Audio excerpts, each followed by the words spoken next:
Hello everyone, मी किसन जाधव आणि मी राहतो अजमान. 2021 मध्ये जेव्हा इकडे आलो दुबईमध्ये, जेव्हा माझ्याकडे जॉब होता, मग मी स्टार्टिंगला असा विचार करायचो की यार आपण 1 वर्ष 2 वर्ष काम करूया आणि नंतर आपण वापस जाऊया. म्हणजे आपलं काही इथे राहण्याचं आणि फिक्स इथेच काम करायचं काहीही प्लॅन नव्हता.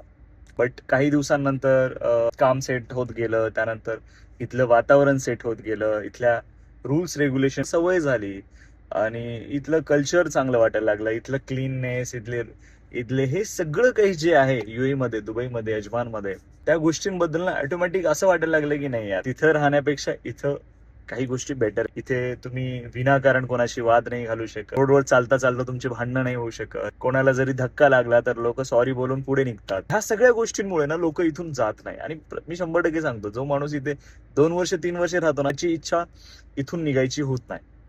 तर असं आहे हे युएई.